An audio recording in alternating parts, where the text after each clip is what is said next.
seseorang. Ternyata seseorang itu malaikat, memberikan 3 pertanyaan utama, tapi ada 2 pertanyaan tambahan. 3 pertanyaan pertama itu kita sudah hafal, saya pendek saja kisahnya. Apa itu Islam? Apa itu iman? Apa itu? Masih ingat ya? Itu yang bertanya. Ternyata malaikat Jibril menyerupai seseorang laki-laki yang disebut Dihya al-Kalbi. Dihya al-Kalbi itu wajahnya mirip dengan Nabi Yusuf. Nabi Muhammad mengatakan, Jamal Yusuf nisfu jamali.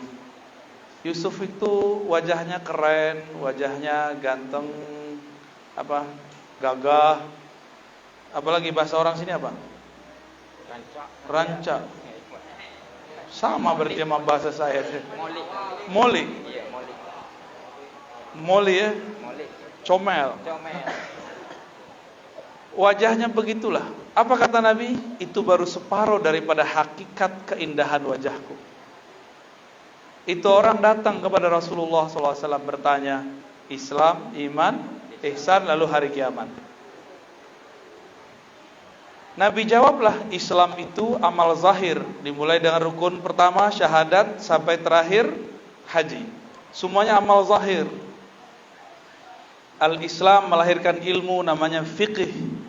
Fiqih ini yang bertahan ada 4 mazhab. Apa arti mazhab? Mazhab itu kumpulan kesimpulan para imam dari pemahaman mereka mengenai Alkitab dan Sunnah yang Nabi. Maka mazhab bukan ajaran baru. Mazhab itu cuma kesimpulan karena umat tidak mengerti Quran, beliau simpulkan dari mana dari Quran yang bisa dipakai. Sungguh lebay, tahu lebay? Sungguh lebay orang awam, gak pernah nyantri, gak pernah kuliah agama, lalu ngomong langsung saja kepada Alkitab. Saya bisa taruhan, Anda tidak akan faham sampai mati.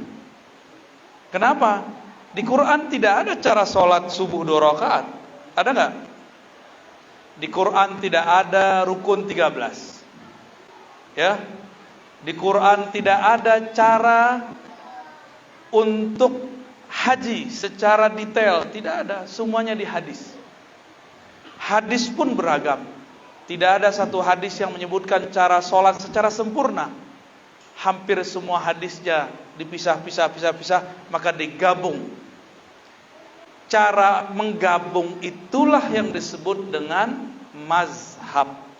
Jadi mazhab itu bukanlah agama buatan imam. Mazhab itu ajaran Rasulullah. Apa mazhab orang sini? Serius? Beneran? Kunut gak? Bismillahnya jahar gak? Gahar gak? Baik. Sudah paham berarti ya?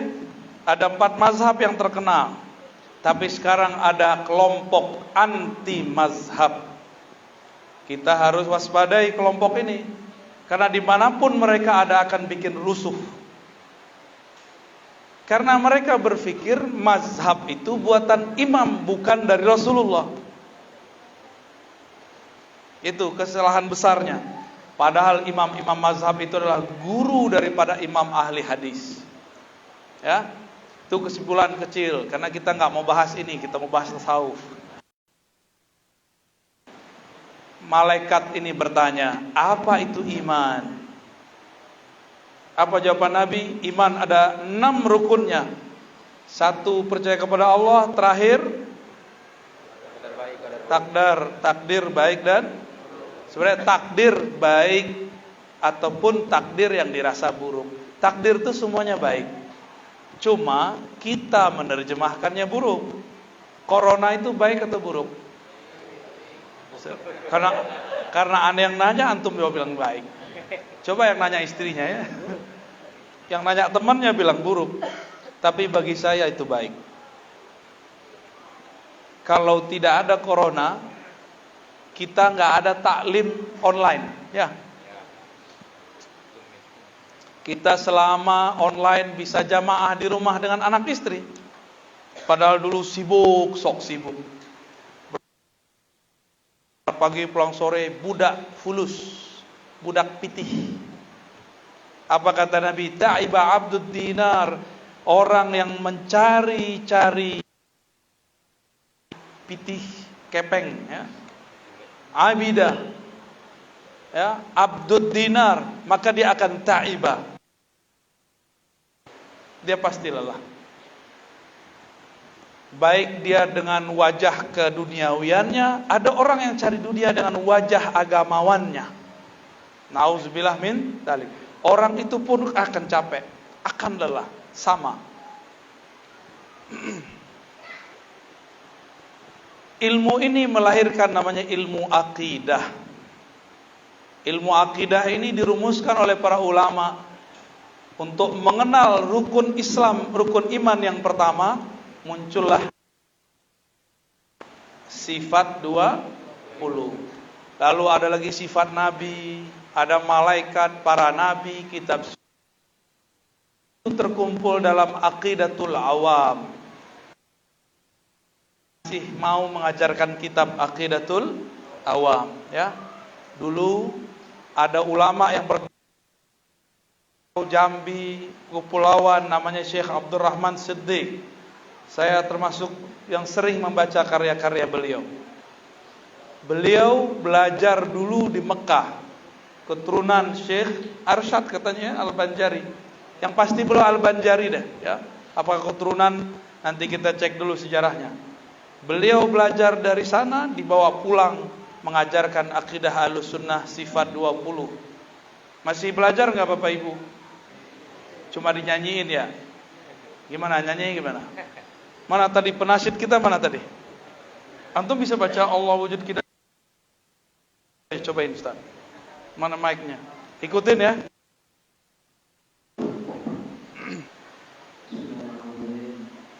Wujud kidam baqo muhalafatul awali kiyamu binafsihi wa daniya qorat irodat ilmu hayasama pasal kalam qadirun muridun alimun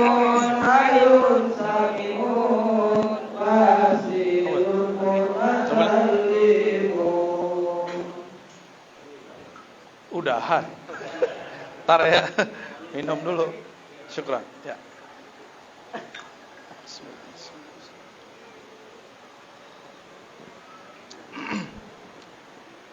Itu baru rukun iman pertama. Belajarnya sifat, belum belajar malaikat, belum belajar tentang para rasul, belum belajar tentang kitab suci, belum belajar tentang hari kiamat. Maka karena orang tidak mempelajari ini, banyak orang-orang masuk ke wilayah ini, lalu sekarang jadi pakar akhir zaman, tapi cocok logi, dan sudah berkali-kali bikin rusuh. Tanggal 15 Ramadan Dukhan, kejadian nggak? Bakal kejadian, tapi bukan seperti yang tebak-tebakan dia, ya. Dia suka tebak-tebakan, masa ilmu kiamat pakai tebak-tebakan? Nah itu, belum lagi takdir, itu pembicaraannya panjang, dan semua itu terkumpul dalam kitab-kitab akidah. Cuma sayang, sekarang kitab-kitab akidah itu dirubah namanya menjadi tauhid. Sifat 20 dibuang. Hati-hati masukin anak ke pesantren. Tanya di pesantrennya belajar sifat 20 atau tauhid yang 3. Ya? Uluhiyah, rububiyah, asma wa sifat. Kalau itu berarti akidahnya sudah diganti. Paham? Kalau ada di sini orang pesantren, tolong dengan rendah hati ganti kitabnya. Karena kitab inilah nanti yang akan membuat umat terpecah, akan menyalahkan sufi nanti. Jadi orang yang berakidah 3 ini, mereka akan mengatakan orang tawasul syirik, orang Sufi-sufi bertarekat penyembah kubur. Sufi sebagai agama baru. Orang maulid Nabi dianggap sama dengan Nasrani. Itu karena 3 tauhid tadi. Ya, di sini ada maulid ya? Ada. Yakin? Katanya sama dengan Nasrani loh. Mau? Ridho nggak digituin? Ya, harus ada eksekusinya. Ganti kajian-kajiannya. Ya, jangan iya aja tapi nggak ada eksekusinya. Baik, udah langsung kenceng aja ya. Maaf. Udah gerah soalnya. Terus yang ketiga pertanyaannya apa? Al-ihsan. Wahai Muhammad, apa itu ihsan? Apa jawaban Nabi sallallahu alaihi wasallam? Anta'budallah ka'annaka tara. Engkau mengenalnya, engkau menyembahnya seakan memandangnya. Nabi mengatakan tara, bukan tudrik. Itu 2 hal yang berbeda. Dalam surah Al-An'am, la tudrikuhul absar. Dia tidak dapat diperoleh, dicapai oleh mata, oleh pandangan. Sedangkan di hadis ini, ka'annaka tara, seakan engkau melihat. Tara dalam bahasa Arab bisa berarti dengan qalbu atau dengan ruh. Tapi kalau absar pasti dengan mata fisik. Allah tidak dapat dipandang dengan mata fisik, tapi dapat dirasakan dengan ruh. Itu maksudnya. Anta'budallah, maka kalimatnya anta'budallah. Anta'budallah ada tersembunyi di situ anta. Engkau menyembahnya ka'annaka, seakan-akan engkau. Padahal dirimu, wahai yang menamakan dirinya engkau. Aku, harus kenal aku itu baru bisa menyembah. Yang disebutkan di situ, fa illam takun tarah, jika engkau tidak dapat melihatnya, fa innahu yara, yakini saja, rasakanlah bahwa dia sedang memandangmu. Lain terasa, bisa ngerasain nggak? Soalnya saya lihat ada orang yang dengerin lagu Minang tadi ya, berarti dia bisa bahasa Minang tuh. Bapak Ibu yang melakukan Allah, ilmu ihsan ini bukan ilmu fisik. Fisik tadi fikih. Ilmu iman ke akal, masuk ke kolbu, sampai kolbu berhenti. Ihsan ujung kolbu terus ke dalam ruh. Dulu saya keliru, saya mengira ihsan itu hanya di kolbu. Ternyata dia tembus sampai ke dalam ruh. Itu 2 hal yang berbeda. Kalau orang belajar fikih saja, belajar hukum, tidak belajar ilmu ihsan, nanti dia suka nyalah-nyalahin orang. Kalau dia mazhab Syafi'i, dia bilang sah batal, sah batal. Kalau dia anti mazhab, dia ngomong sunnah, bid'ah, ini bid'ah, ini batil. Jadi bukan kemarin ya, tadi pagi kita sholat di salah satu masjid di Payakumbuh. Saya menghilang, tiba-tiba nyampe di sini. Ada yang percaya? Rukun imannya ternambah. Menghilang dalam tidur, tahu-tahu udah nyampe di Pematang Rebah. Rebah apa rebah? Emang ada yang rebah gitu ya? Emang rebah entarnya gitu? Jatuh? Ya. Cantik juga namanya. Si pengurus nanya, Ustadz, kita buat zikir la ilaha illallah pada sholat, tiba-tiba ada yang teriak tahlilan bid'ah. Lagi zikir. Jadi kalau kita baca la ilaha illallah, dia berdiri. Padahal kalau lagi ngeruqyah orang baca Allahu Akbar, yang pergi siapa? Jinnya. Setannya pergi.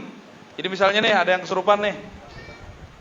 Kesurupan nih, saya bilang, La ilaha illallah, hilang setannya. Tapi giliran kita baca la ilaha illallah, dia yang pergi. Jangan-jangan.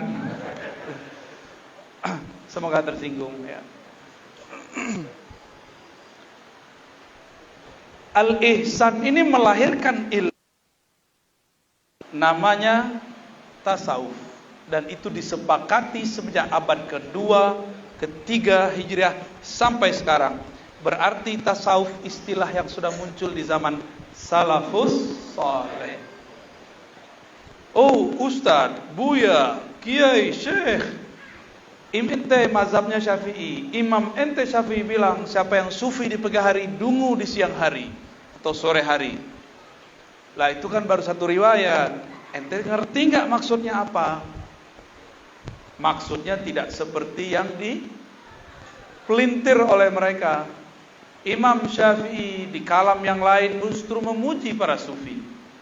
Berarti yang dia maksud sufi tadi siapa? Orang yang menggunakan simbol-simbol sufi untuk bermalas-malasan.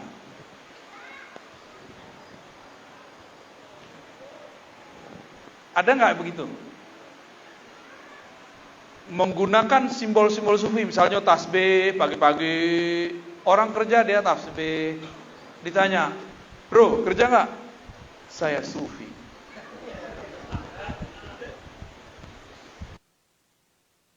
Tunggu dulu, jangan suuzon sama yang begitu. Imam Abu Yazid menegur orang yang suuzon sama ahli zikir. Masih ingat ceritanya? Mungkin saya pernah berkalam menjelaskan itu di beberapa kajian ya. Diejek oleh imam masjid. Kata imam masjid, Pak Yazid, makan apa kau pagi ini? Orang kerja kau duduk di masjid. Orang kerjanya tasbih. Kata si, apa kata Bu Yazid? Ya Rabb, solatku tidak sah. Masa imamku tidak percaya bahwa Allah memberikan rezeki kepada orang yang bekerja dan berzikir? Diulang. Tadi ya, bisa kualat atau Abu Yazid asli sufi, kolbunya tidak nyangkut kepada duit, maka dia duduk di masjid hanya memikirkan. Lain dengan orang, zahirnya berzikir, dalamnya pitih, kepeng. Punya murid supaya ngumpulin duit, ada enggak tuh? Apa bedanya sama sekolah-sekolah bisnis? Ternyata manajemen sekolah dipinjam jadi manajemen toroikot. Dan itu bukan hanya di sini, di mana-mana. Dan jangan sampai terjadi pada kita. Ya. Tasawuf sudah ada semenjak namanya abad kedua Hijriah. Lalu di abad ketiga Hijriah muncul tokoh-tokohnya lebih banyak lagi. Ada namanya Imam Ma'ruf Al-Kharqi. Imam Ma'ruf Al-Kharqi berguru kepada Habib Al-Ujaimi. Beliau berguru kepada Hasan Al-Basri daripada Ali bin Abi Talib karamallahu wajhah. Karena kebanyakan tarekat sufi bersumber dari Sayyidina Ali, dituduhlah oleh kelompok yang benci kepada Sayyidina Ali bahwa tarekat sufi adalah Syiah. Hati-hati. Jadi mereka kalau kita sebut nama Ali mereka benci. Padahal hubbu Ali minal iman. Cinta Ali bagian dari iman. Sebagaimana hubbul ansar minal iman. Mencintai kaum Ansar bagian dari iman. Kenapa? Ali, Ansar, Abu Bakar, Umar, Utsman, sahabat Rasulullah, mencintai sahabat Nabi. Iman. Tapi mereka kita sebut sisilah kita kepada Sayyidina Ali, mereka marah.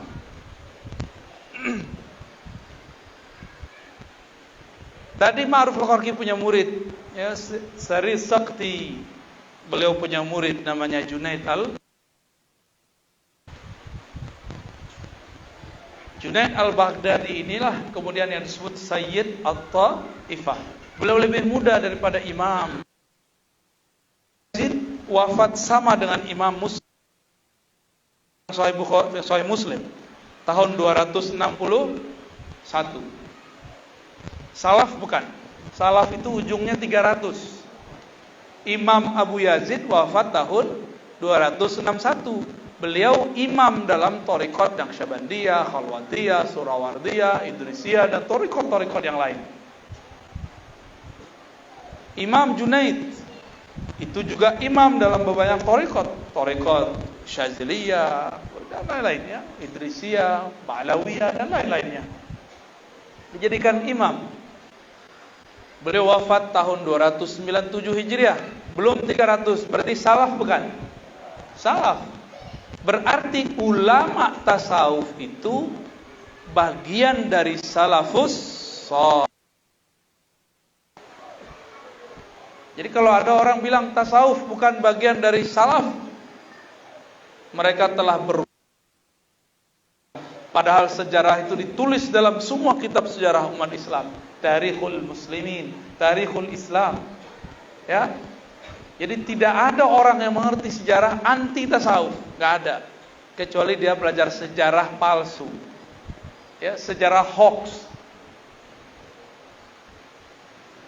Satu kali Al-Imam Ahmad ibn Hanbal ingin menguji seorang sufi. Diceritakan dalam risalah Kusyairiyah, saya pun juga sampaikan di beberapa tempat. Mungkin antum nanti bisa dengarkan di tempat yang lain. Imam Ahmad bin Hanbal sedang berdiskusi dengan Imam Syafi'i. Apa kata Imam Ahmad bin Hanbal? Beliau penghafal ratusan ribu hadis. Bahkan di riwayat Imam Bukhari dikatakan dia hafal 500 juta hadis. 500 juta berapa tuh? Di riwayat yang lain 1 juta hadis. Tapi yang sahih 500 ribu. Beliau zamannya mana dalilnya kan? Imam Ahmad. Jadi yang ngomong mana dalilnya itu Imam Ahmad bin Hanbal versi muda. Sebelum beliau kemudian diskusi banyak dengan Imam Syafi'i. Lewatlah seorang sufi ahli zikir. Qalbunya tetap berkoneksi dengan Allah Subhanahu wa taala. Merasa dipandang oleh Allah Subhanahu wa taala. Qalbunya terus menyebut nama Allah, Allah. Tiba-tiba Imam Ahmad sapa, "Hei sufi, ta'al, kemarilah engkau. Saya hendak menanyamu beberapa hal." Apa pertanyaan Imam Ahmad bin Hanbal? Apa pandanganmu wahai sufi, jika ada seseorang ketika sholat zuhur, dia lupa rakaatnya 4 atau 3? Dijawablah oleh sufi, ini baru level biasa dia.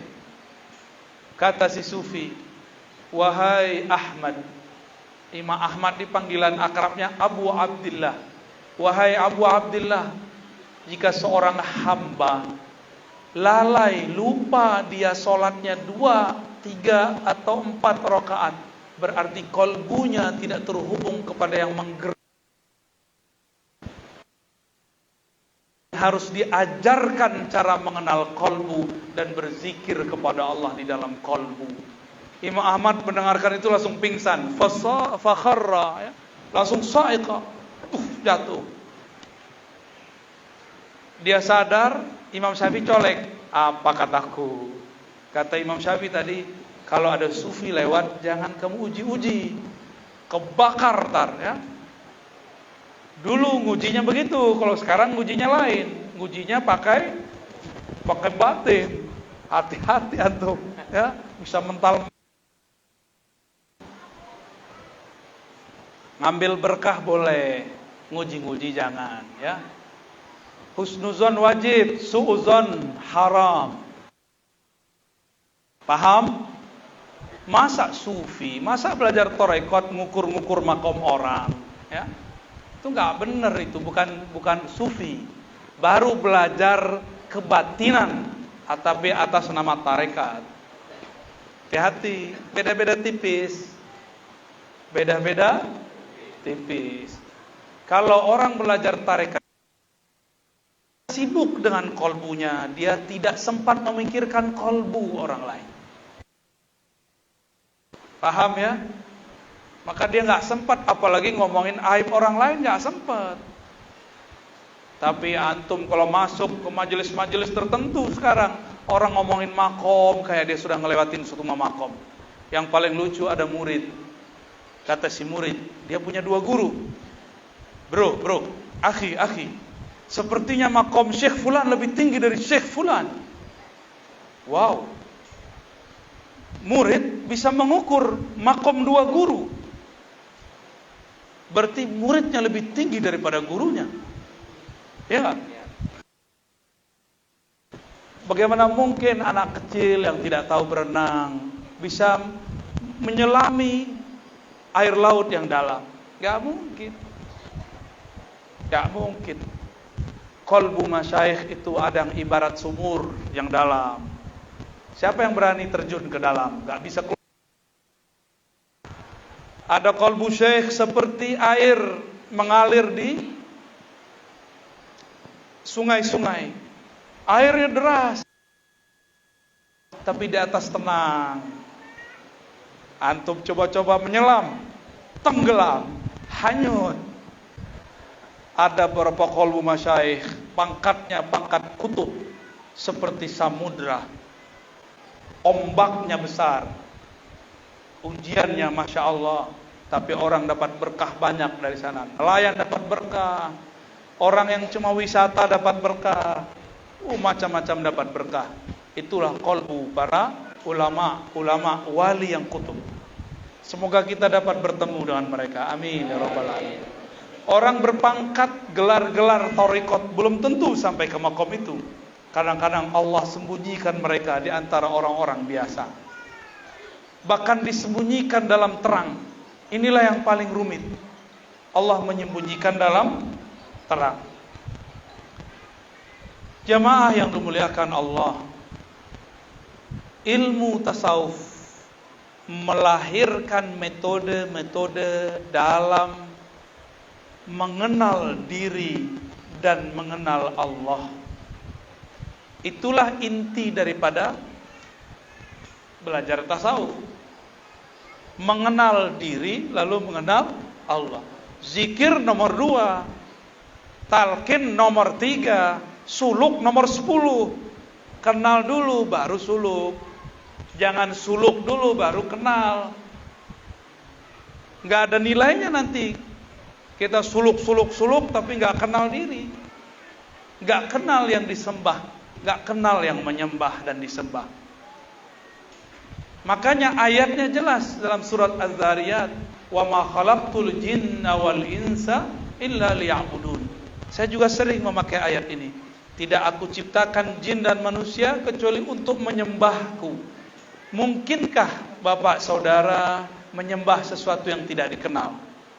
Mau gak hormat kepada orang yang kita gak kenal? Gak mau. Kenapa kita takzim menghormati seseorang? Karena kita kenal dia. Mau gak nyembah sesuatu yang gak dikenal? Kalau kita hormat kepada seseorang yang kita tidak kenal, apa yang terjadi? Hormat itu terasa beban. Jika dia perintah, terasa dipaksa. Jika dia suruh, terasa disiksa. Kalau tidak kenal. Tapi kalau sudah kenal, cinta pun tumbuh. Kalau sudah cinta, jangankan harta, nyawa pun kita kasih kepadanya. Makanya jihad itu bi amwalikum wa anfusikum. Orang gak sanggup langsung ngasih jiwanya, kasih dulu harta. Itu berkorban karena cinta. Al jihad indana yubna alal mahabbah. Jadi jihad dalam ajaran ahli sunnah, terutama para sufi, bukan dibangun atas kebencian, tapi jihad kita atas dasar cinta. Kalau tidak ada cinta, kita gak usah jihad. Kalau cuma ada benci, cukup perang. Perang itu belum tentu jihad. Jadi bedakan jihad dengan perang. Jihad itu lebih umum. Jihad itu cinta. Orang kalau sudah cinta dia berkorban. Maka ulama kita menjelaskan al-jihadu udhiyah. Jihad itu adalah pengorbanan. Apa yang bisa kita korbankan? Kalau orang sudah berjihad, di musim tidak perang dia akan pisah dengan anak istrinya. Jam tidurnya berkurang, jam makannya mungkin berlebih. Tapi kadang-kadang susah, kadang-kadang diusir, kadang-kadang dibenci, kadang-kadang dibully, kadang-kadang difitnah. Itu biasa, nama orang berjuang. Kalau tidak berjuang, ya enak-enak tidur di rumah. Silakan tidur di rumah. Berjuang mati, tidak berjuang mati. Pilih mana? Berjuang mati, mati syahid. Tapi berjuang itu ada tahapannya. Di musim damai, perjuangan dengan hujjah, dalil, keberanian untuk berbeda dengan orang yang mencaci maki kita, itu adalah ujian keikhlasan. Tidak berani berbeda dengan jamaah. Padahal da'i itu beda dengan mad'u. Apa beda da'i dan mad'u? Itu yang mempengaruhi, bukan yang dipengaruhi. Da'i jangan menuruti selera jamaah. Da'i harus buat menu-menu baru yang segar untuk jamaah. Itu kalau kalbunya terhubung kepada Allah Subhanahu wa ta'ala, ya. Itulah yang dikatakan di Quran, la yakhafuna laumata laim. Mereka tidak takut cacian orang yang mencaci, pembulian orang yang membuli, fitnah orang yang memfitnah, opini orang yang buat isu. Kita nggak usah takut. Jadi mohon kalau ada para asatidz yang hadir, hidupkan majelis Ahlus Sunnah kembali. Oh nanti jamaah kita bubar. Insya Allah nggak bubar kalau antum istiqomah. Emang jamaah langsung rame? Kan enggak. Buat 2 orang dulu, 3 orang. Kami melakukan itu bertahun-tahun. Ngaji 1 orang, ngaji 2 orang, 10 orang, 100 orang, baru kemudian jadi rame. Supaya kita tahu rasanya berjuang. Dulu awalnya pasangan kita nggak ridho kita tinggal, sekarang ridho kita tinggal. Anak-anak kita protes, kita keluar, sekarang dia malah nyuruh. Abi, kenapa tidak ngajar? Nanti akan ada masa-masa seperti itu. Maka Bapak Ibu yang dimuliakan Allah, ini mumpung masih zaman aman, masa masih damai, jihadnya agar lebih santai. Tapi pikiran kita yang capek karena bermain di media. Siap berjihad. Jihad hujjah. Jihad apa? Hujjah. Jihad opini. Ya. Bapak Ibu yang dimuliakan Allah, dari tasawuf muncullah teknik-teknik untuk mendapatkan ihsan. Jadi tasawuf itu bukan belajar kebatinan. Tasawuf itu bukan belajar perdukunan. Tasawuf itu tidak ada kaitan dengan gila. Tasawuf itu tidak ada kaitan dengan sakti, tidak ada. Tasawuf itu engkau ibadah seakan memandangnya. Jika tidak dia rasa. Ada nggak di situ kesaktian? Nggak ada. Jadi kalau belajar tasawuf tidak sakti tidak masalah ya. Jadi jangan kecewa Bapak Ibu belajar zikir tidak sakti. Tapi tenang, kita dekat dengan yang maha sakti. Pilih mana? Antum sakti tapi jauh dari yang maha sakti, atau antum tidak sakti, kita tidak sakti, tapi yang maha sakti menjaga kita, mencintai kita. Bapak Ibu, ini ilustrasi. Kalau kita sakti, kita jagain orang. Kalau kita tidak sakti, tapi dekat dengan yang maha sakti, kita tinggal tidur di rumah, dia yang jaga rumah kita. Mau jadi jaga rumah atau yang dijaga? Maka dekat-dekatlah kepada Allah. Cukup katakan, nahnu ibadullah, kami hanya hamba Allah, kami tidak sakti. Makom kami tidak tinggi, ahwal kami sedikit, ilmu kami tidak banyak, zikir kami juga belum seberapa. Tapi Engkau ya Allah, jika Engkau menyebut nama kami sekali saja ya Allah, itu sudah cukup bagi kami seumur hidup ya Allah. Jadi Allah itu kalau sekali memandang kita, maka dihukumi memandang selama-lamanya. Allah sekali sebut kita, itu dihukumi selama-lamanya menyebut kita. Itulah makna ayat fazkuruni azkurkum. Sebutlah aku, ingatlah aku akan menyebutmu. Itu terjemahan. Dibalik, duluan mana kita sama Allah? Duluan mana Pak? Ustaz? Serius Ustaz? Saya zikir nih, la ilaha illallah. Duluan mana saya zikir atau Allah yang zikir? Allah. Yakin? Yakin. Saya tanya yakin. Tapi ayatnya menyebutkan fazkuruni, sebut aku, ingat aku ingat kamu. Seakan-akan Allah lagi menjebak kita. Itu jebakan indah. Begitulah Allah berinteraksi dengan hambanya. Enggak serius-serius amat. Allah itu santuy. Allah itu tahu dirinya lebih dulu dari kita, tapi Allah memancing kita mengatakan fazkuruni, ayo ingat aku, nanti aku ingat kamu. Bukankah kita bisa mengingatnya karena dia yang mengingat kita? Jadi sebenarnya ada rumus. Allah ingat manusia jika manusia itu menyebut namanya.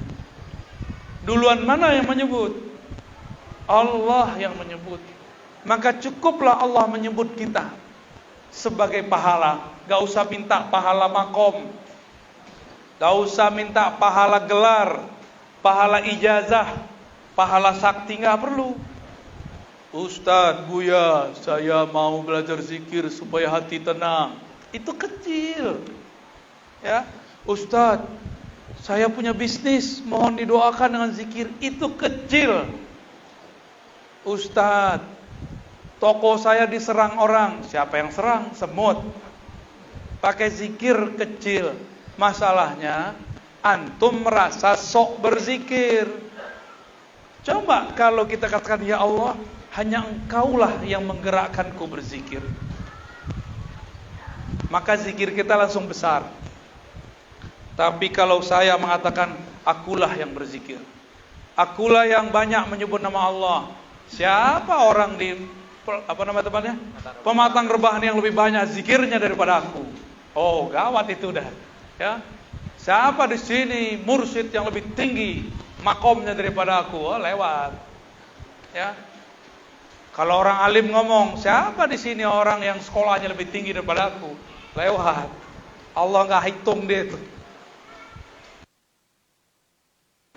Lain lagi dengan orang yang enggak berzikir, zikir tuh. Kilo. Tergila ente. Enggak nyambung. Itu namanya cocok logi. Sebanyak ini orang berzikir enggak gila-gila. Kenapa ente enggak buat kaidah berzikir membuat waras? Cuma ada nonton 1000 orang, ada yang 1 orang gila belajar zikir tambah gila. Tapi dituduhlah zikir membuat gila. Rasulullah banyak zikir enggak? Rasulullah zikir nafas naik, nafas turun, enggak berhenti. Ada yang begitu. Jadi Rasulullah itu kalau zikir bukan lagi dengan kolbunya, bukan lagi dengan tubuhnya, dengan nafasnya, dan itu mencakup semuanya. Zikirnya dengan nafasnya. Ada orang yang berhenti nafas? Nggak ada kan? Kalau zikir disimpan dalam nafas, maka zikir tiada henti. Ya, ya serius mana Pak? Ya, buka selamat tuh. Ya, serius mana?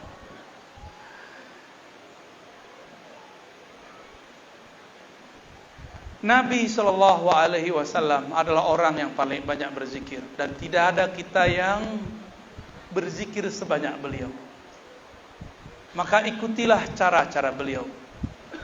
Zikir itu ada yang diriwayatkan oleh ahli hadis, ada yang diriwayatkan oleh ahli fikih, ada yang diriwayatkan oleh ahli tasawuf. Cuma ada kelompok yang memaksa hanya versi dia. Dia bid'ahkan zikir kita, dia buat zikir baku, namanya zikir pagi sore. Pada zikir pagi sore itu dia katakan torikot kita bid'ah, padahal dia buat bid'ah baru. Nabi tidak pernah menyebut zikirnya zikir pagi sore. Itu torikot baru, torikot pagi sore, kayak rumah makan. Ada nggak rumah makan pagi sore?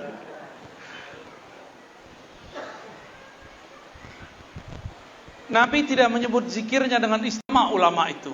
Ada disebut dengan kumpulan Imam Haddad, disebut dengan Ratibul Haddad, Al-Habib Al-Haddad. Ada yang dikumpulkan oleh Imam Bahauddin Shah Naqsyabandi, maka bernama Naqsyabandiyah. Ada yang dikumpulkan oleh Imam Al-Attas, maka bernama Ratibul Attas. Dikumpulkan oleh Imam Syazili, bernama Syaziliyah. Ada yang dia sebut dengan Nasr, ada yang disebut dengan Bahar, dan lain sebagainya. Itu cuma sebutan, bukan buatan imam, tapi imam hanya mengumpulkan. Imam Ibnu Athaillah Sakandari, murid dari Abul Hasan Syazili atau murid dari Abul Abbas Al-Mursi, lebih tepatnya murid dari Al-Mursi. Ibnu Athaillah mengatakan, la tatruki dzikra li'adami hudurika ma'allah. Jika engkau zikirnya tidak khusyuk, jangan tinggalkan zikirmu. Apa yang kau lakukan? Teruslah berzikir. Karena zikir bukan cari khusyuk. Jika engkau tidak tenang dalam berzikir, jangan engkau tinggalkan zikirmu. Karena zikir bukan untuk tenang. Zikir itu untuk menyembah Allah. Aqimis salata lidzikri. Surat Thaha ayat 14. Tunaikanlah, usahakanlah menyempurnakan salat. Jadi bijinya salat mengingat Allah Subhanahu wa taala. Jadi kalau mau latihan khusyuk, latihan zikir. Imam Ghazali menyebutkan dalam Ihya Ulumuddin jilid 3, Syarah Ajaibil Qalb, yang berzikir itu lisanmu atau kalbumu? Mana yang benar berzikir? Lisan atau kalbu? Beneran? Udah belajar belum? Baru zikir-zikir kan? Makanya la ilaha illallahnya gak enak. Karena la ilaha illallah itu bukan makanan lisan. La ilaha illallah itu makanan kalbu. Maka harus mengetahui kemana zikir ini mau diarahkan kalau ingin menikmati zikir la ilaha illallah. Karena Nabi mengatakan Allah mengharamkan orang yang membaca zikir la ilaha illallah dengan jiwanya atau kolbunya. Berarti harus belajar dua metode zikir. Zikir dengan nafs, jiwa. Zikir dengan kolbu. Ada dua metode zikir. Ah payah Ustaz. Yang simple lah Ustaz. Ini bukan ilmu ikan teri, ilmu ikan kakap. Ini bukan imitasi. Ini emas. Ini bukan kelereng, atau kelereng. Gundu. Ini permata di dalam laut. Ini bukan cincin batu biasa yang dijual di tepi jalan, diobral. Ini harus dijemput kepada ahlinya. Kami memanas-manasi aja. Manas-manasin boleh gak? Bakarin Bapak Ibu ya. Belajar cara memursyidnya ya. Bapak Ibu yang mulakan Allah, Imam Athaillah mengatakan, jika engkau tidak khusyuk berzikir, berzikirlah. Karena orang lalai dalam zikir lebih baik daripada tidak berzikir. Engkau sholat tidak khusyuk, itu lebih baik daripada tidak sholat. Betul kan? Asa barangkali satu saat Allah akan mengangkatmu ke makom yang tinggi.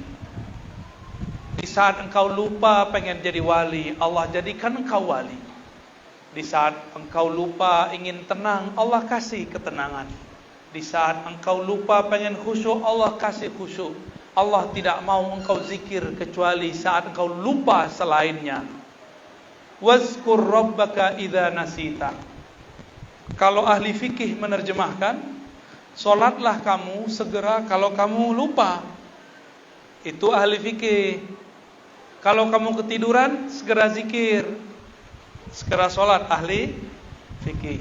Tapi kalau ahli tasawuf, wazkur rabbaka, engkau sebutlah Allah, ingatlah Allah apabila telah lupa selainnya. Jadi apa yang disebut zikrullah hakiki? Jika kita lupa kepada selain Allah. Kami bertanya, diri ini selain Allah bukan? Diri ini Allah atau selain Allah? Selain Allah. Hatta orang itu lupa dengan dirinya, lupa dengan sekitarnya, lupa dengan persoalannya, lupa dengan tasbihnya, bahkan lupa dengan kalimah yang ia baca. Itulah yang disebut zikrullah. Di saat itulah Allah yang meminjam lisannya untuk menyebut namanya. Di saat itulah Allah meminjam kolbunya dan diizinkan nama Allah masuk ke dalam kolbunya. Jadi kalau kita masih merasa aku yang berzikir, itu belum disebut zikir. Jadi kalau diterjemah surah Al-Baqarah tadi, fazkuruni azkurkum, wahai hambaku, larutlah, karamlah, fanalah, asiklah dalam menyebut nama aku. Di saat itu kamu lupa dengan dirimu, barulah engkau dapat menyebut namaku. Di saat itulah manusia sadari Allah, ternyata kolbuku berdenyut, berdesir, menyebut namamu, bukan aku yang menyebut. Engkau juga yang meminjamkan kolbuku menyebut namamu. Itulah makna hadis doa Allahumma a'inni ala dzikrika. Sering kita baca ya, tapi paham maknanya? Kalau terjemahan semua tahu. Ya Allah bantulah aku zikir. Maksudnya apa?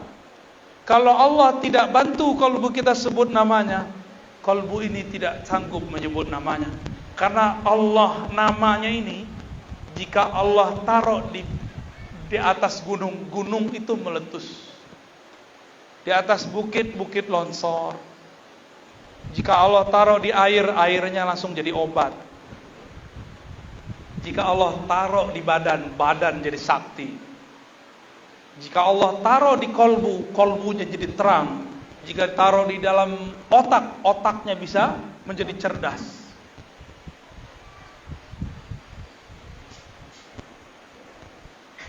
Terserah mau taruh di mana nih. Tapi siapa yang meletakkan, menaruhnya? Allah juga. Bapak Ibu yang meletakkan Allah.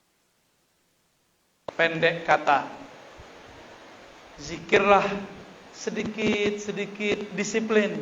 Nanti Allah perhatikan, nih hambaku disiplin nih zikir, tapi dia belum khusyuk-khusyuk. Nanti aku akan buat dia lupa dengan zikirnya. Di saat itu aku menyapanya. Ada seorang anak muda rindu Rasulullah, maka dia berselawat kepada Rasulullah setiap hari Jumat, karena dia mendengar satu hadis dari gurunya bahwa Nabi SAW mengatakan, hari Jumat, karena salawatmu pasti disampaikan kepadaku. Begitu kata Rasulullah. Sahabat bertanya, wahai Rasulullah, bagaimana mungkin salawat sampai kepadamu? Engkau sudah mati. Nah, seperti sahabat yang ini, bisa ngapa-ngapain. Apa kata Nabi? Inna Allah harrama 'alal ardi an ta'kula ajsadal anbiya. Sungguh Allah mengharamkan terhadap tanah dan bumi untuk merusak tubuh para nabi. Jadi jangankan ruhku, tubuhku tidak pernah rusak. Begitu kata Rasulullah. Berarti kalau kita salawat nyampe gak? Hari Jumat langsung dibalas. Bagi orang yang kenal Rasulullah, kullu yaumin jum'ah, yang kenal Rasulullah Dia sholawat setiap hari seakan-akan Rasulullah langsung jawab.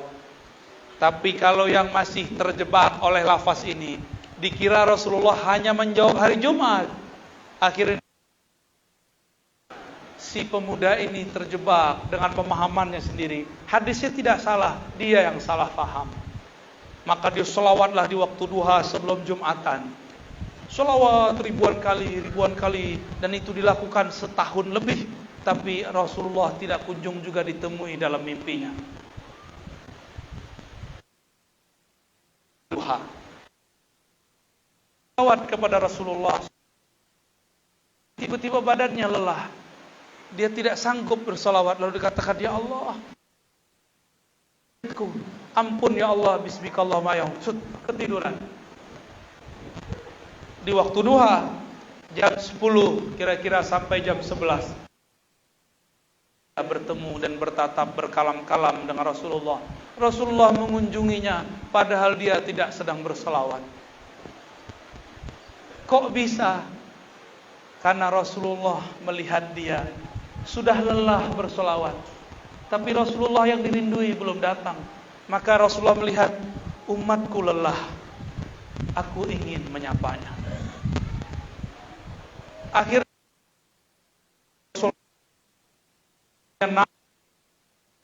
hutan. Saat sekarang dia girang, dia sallallahu alaihi wasallam. Di situ dia faham kalam Ibnu Athaillah. Zikirlah engkau walaupun tidak bertemu Allah, karena sebenarnya Allah sedang menatapmu. Salawatlah walaupun tidak merinding, tidak menatapmu, sedang ditatap oleh Rasulullah. Panggillah, salamilah Rasulullah, beliau pasti menjawab salammu, meskipun telingamu belum sanggup mendengarnya. Maka wahai para perindu Rasulullah, pecinta Allah, zikir, salawat banyak-banyak, Allah akan jaga kalbu kita. Amin ya Rabbal. Udah ya.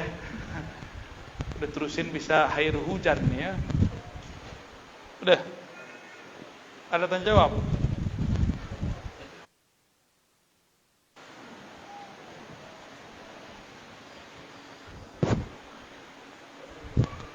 Antum aja bacain ya.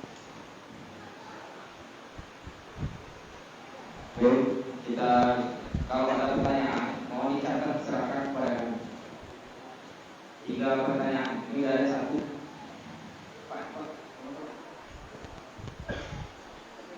Oke.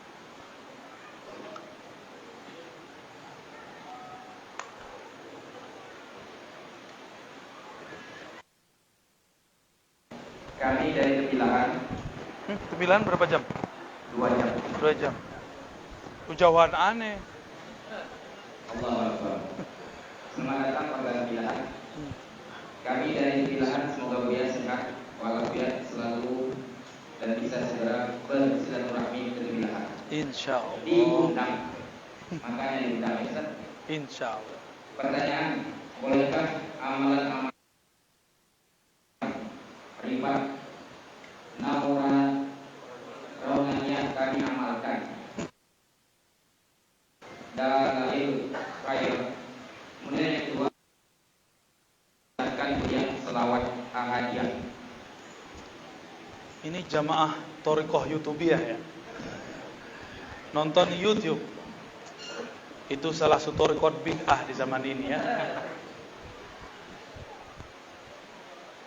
Wirid-wirid yang sudah kita kumpulkan di ribat, lalu ada PDF-nya, itu boleh diamalkan, ijazahnya ammah. Dan ini saya ijazahkan. Di dalamnya ada Ratibul Haddad, Wirdul Latif, Ratibul Attas, Hizib Nasar, ada yang dinamakan Haikalul Ma'arif, dan ada beberapa zikir-zikir lain. Silakan diamalkan. Daripada banyak, tapi dulu dikit-dikit, jangan banyak-banyak ya, nanti keracunan.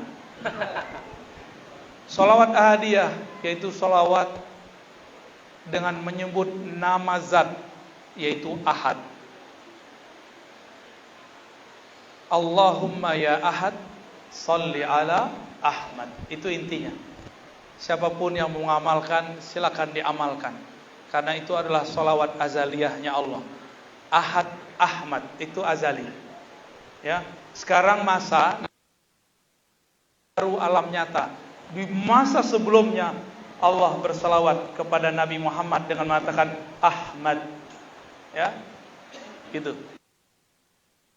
Nanti ada lanjutannya. Allahumma ya Ahad salli ala Ahmad. Allahumma ya Ahad salli ala Muhammad.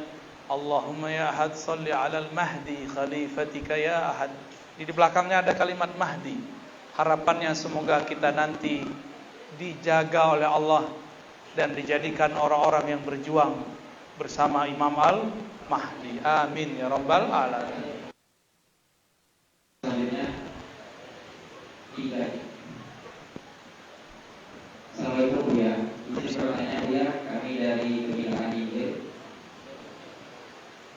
Ada suatu keadaan hati merasa nikmat ketika berzikir. Namun di titik tertentu ada pula muncul semacam perasaan atau rasa bangga karena telah mencapai tahapan itu. Apakah perasaan bangga itu merusak ibadah hati dan bagaimana menghilangkan perasaan bangga itu Buya? Nah, ini yang saya katakan, Bapak Ibu, suluk itu nomor 10. Yang pertama ngaji, ya. Yang pertama itu mengerti dulu ilmunya, baru zikir. Jangan zikir dulu baru. Kalau orang tidak belajar ilmu kolbu langsung zikir, apa yang terjadi? Jika dia girang, dia bangga dengan pencapaian kolbunya. Dan itu disebut nanti ujub atau tafakhur, merasa diri sempurna. Hampir semua mursyid di zaman ini, dulu ada di Riau namanya Syekh Abdul Wahab Rokan, pindah ke Medan ya. Ada Syekh Abdul Ghani. Di Sumatera itu ada Syekh Abdul Wahid As-Salihi, Ibrahim Fahati, Muhammad Tahir. Itu mereka semua ngajarkan satu kitab. Judulnya Ihya Ulumuddin. Khusus bab 21 sudah ada terjemahannya. Silakan kawan-kawan membacanya. Beliau kemudian menyebutkan kelemahan-kelemahan kolbu. Merasa ujub, merasa diri sesuatu. Lalu ada namanya sum'ah. Sum'ah itu girang karena bisa melakukan sesuatu, mendapat sesuatu, lalu melakukan sharing tanpa adab. Sharing, jadi menceritakan pengalaman ahlinya. Nah, itu namanya sum'ah. Rasulullah lebih sulit sum'ah. Tinggal diposting di Facebook, di Instagram, WA, bahkan banyak yang posting di YouTube. Nauzubillah min dzalik. Pengalaman itu mirip dengan pengalaman malam pertama dengan istri. Tidak boleh diceritakan kecuali paham? Keep kalau punya pengalaman. Ya. Jangan itu, masa ngumpul-ngumpul di halakoh yang diceritain masalah itu. Ya, ada sedikit merasa takjub batal. Saya sudah sering sebut, ada orang 20 tahun puasa tiada henti kecuali di waktu yang haram. Apa katanya? Ya Bayazid, sumtu 20 sanah wa ma uftir abadan. Aku sudah puasa 20 tahun, tidak pernah henti. Maksud dia keren gitu ya. Apa jawaban Bu Yazid? Barusan kamu berbuka. Ternyata orang ini baru puasa zahir, belum puasa batin. Ya, cukup. Assalamualaikum ya, kami dari Tarekoh Naksabandi Nur Zikri Bogas Kuala Sunyi. Bagaimana cara mengenal Allah ya? Tanya ke mursyid aja. Ya, cara mengingat Allah. Allah itu diingat dengan apa yang kita bisa kenal. Coba antum bisa ingat aneh nggak ntar? Bisa. Kenapa? Di YouTube. Karena sudah ketemu wajahnya. Kenal wajahnya. Coba ingat orang yang nggak kita kenal, bisa nggak? Ayo ingat-ingat orang yang nggak kita kenal. Gilo, Majnun ente. Kalau mengingat yang nggak dikenal, itu namanya gila. Mengingat itu sesuatu yang dikenal. Kenali dulu dia.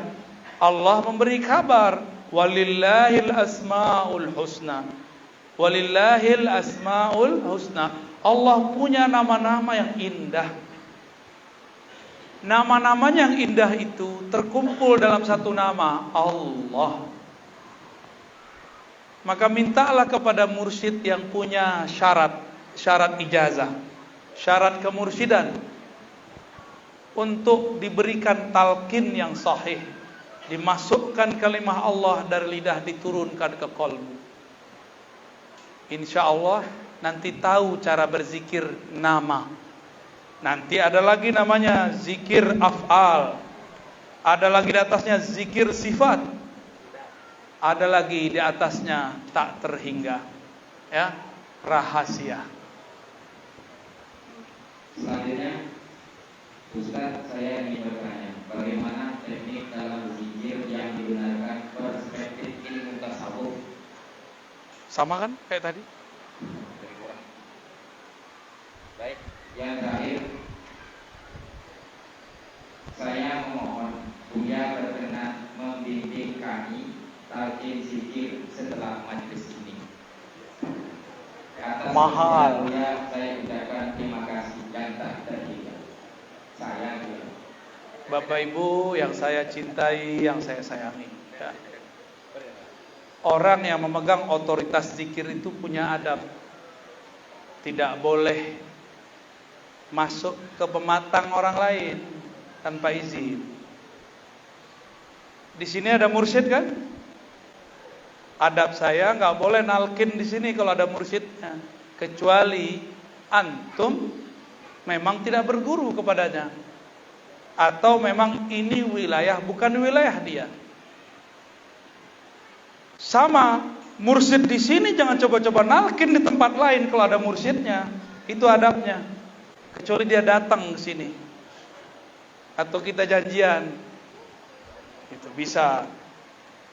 bisa nanti. Sabar-sabarlah ya. Talqin itu baru terasa dahsyat kalau kenal apa yang ditalkinkan, nama yang ditalkinkan, di mana tempat mentalkinkannya, baru terasa nikmat. Talqin itu nomor 7. Suluk nomor yang pertama, kedua sampai ke 6, taklim, ngaji. Supaya orang belajar tarekat itu tidak bodoh. Ya. Ngajinya banyakin. Imam Ghazali buat kitab banyak-banyak mau diapain?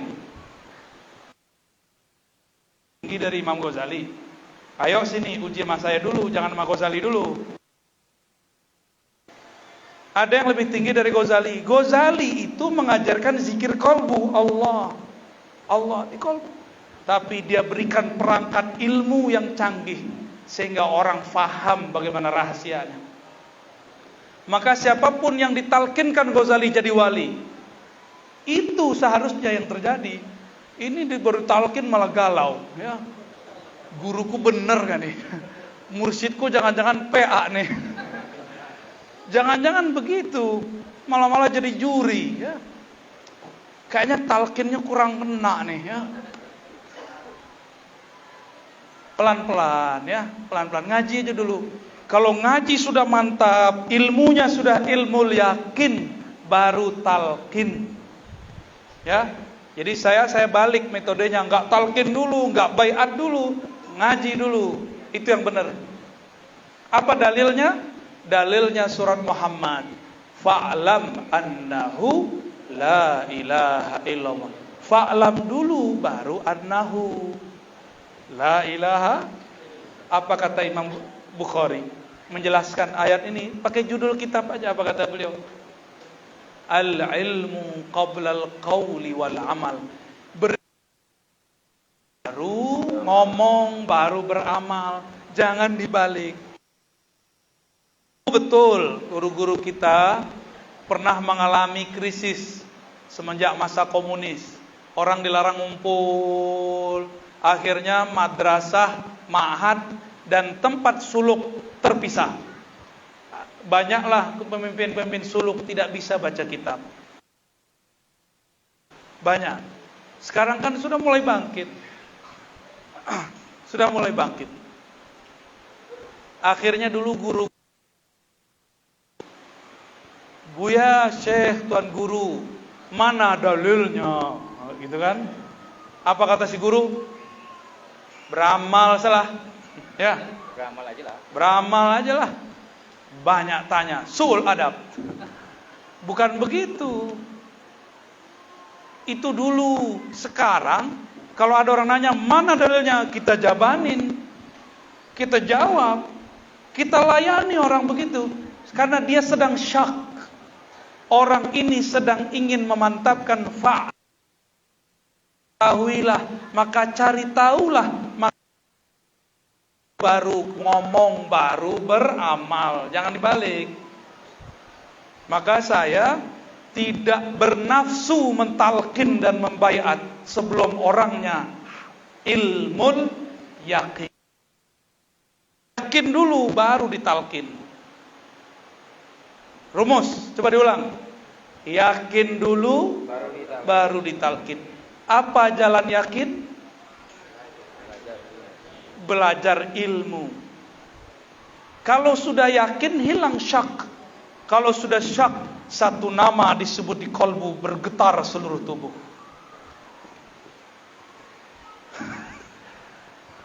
Lama apa ya? Enak, lezat. Lezat sekali zikrullah itu. Lebih nikmat daripada jatuh cinta kepada seseorang. Ya. Udah cukup? Udah. Alhamdulillah, udah jam 9 ya. Bapak Ibu yang dimuliakan Allah, mohon maaf. Semoga banyak yang tersinggung. Semoga banyak yang tersentuh maksudnya ya. Semoga banyak yang tersentuh. Amin ya rabbal alamin. Mohon maaf jika ada kata yang tidak tepat. Mohon maaf jika ada yang merasa digurui. Memang kursinya kursi guru. Ya. Maka ngomongnya ala guru. Kalau saya duduk dewa saya nanya ya. Mohon maaf jika ada kalam yang kurang tepat kami sampaikan. Kesempurnaan hanya milik Allah SWT. Mari kita tutup dengan baca doa Al-Fatihah. A'udzubillahi minasyaitonir rajim. Bismillah. Ya kenapa? Allahumma ya Rahman ya Rahim ya Sami' ya Basir ya Muhammad. Ya Allah ya Maha Penyayang, di kolbu rasa sayang. Maka dengan berkah selawat, jadikan kami ya Allah malam ini, detik ini hamba yang dipenuhi rasa kasih sayang. Allahumma qulubana birahmatik. Ya Allah, penuhi kalbu kami dengan rahmat-Mu, kasih sayang-Mu, cinta-Mu. Allah bis salawati ala Allah, penuhi di kalbu-Mu sehingga padanya. Wamla' qulubana ya rabbil yaqin. Ya Allah, penuhi kalbu kami dengan ilmu yakin, ainul yakin, haqqul yakin. Ya Allah, Engkau Maha tahu di kalbu kami ada sedikit rasa sombong. Ya Allah, kami sangat sadar ya Allah di kalbu kami ada satu noda merasa diri lebih daripada orang lain. Ya Allah, karena Engkau Maha Pengampun ya Allah, maka ampunilah noda hitam ini ya Allah. Hapuskan noda hitam itu ya Allah. Ya Rabb, Engkau juga tahu ya Allah, di kalbu kami ada rasa riya, ingin dilihat atau takut dicaci maki orang karena ingin disebut orang yang ikhlas ya Allah. Penyakit riya. Allahumma ya Allah, di kalbu kami ada penyakit iri dan dengki. Hanya Engkau yang dapat menyembuhkan ya Allah. Maka sembuhkan kalbu. Ya Allah, ampuni dosa kami, dosa orang tua kami, dosa guru-guru kami, buruk adab kepada orang tua kami. Kami pernah berdurhaka kepada orang tua kami, kepada guru-guru kami. Ampunkan kami ya Allah, rahmati mereka ya Allah. Waj'alhum fi raudatil jinan. Ya Allah, jika mereka sudah wafat, ya Allah, jika mereka masih hidup, ya Allah, kami yang hadir malam ini semuanya hamba-Mu ya Allah. Hamba-Mu yang ingin berusaha ikhlas tapi belum, ingin zikir tapi kalbu kami keras ya Allah. Yang ingin berselawat tapi belum cinta ya Allah. Maka izinkan kami menyebut nama-Mu ya Allah, ya Allah. Rabbana atina fid dunya hasanah wa fil akhirati hasanah wa qina adzaban nar. Wa sallallahu ala sayyidil wujud wa khtim lana bi husnil khatimah. Wallah biha ya Allah, biha ya Allah, bi husnil khatimah. Walhamdulillahi rabbil alamin. Mohon maaf, tidak usah musafahan ya. Cukup dengan hati. Ya. Gak usah foto-foto juga, simpan saja di hati. Itu lebih kuat, itu robitoh terdahsyat. Ya, semoga yang hadir diberkahi oleh Allah SWT. Mohon maaf. Assalamualaikum warahmatullahi wabarakatuh.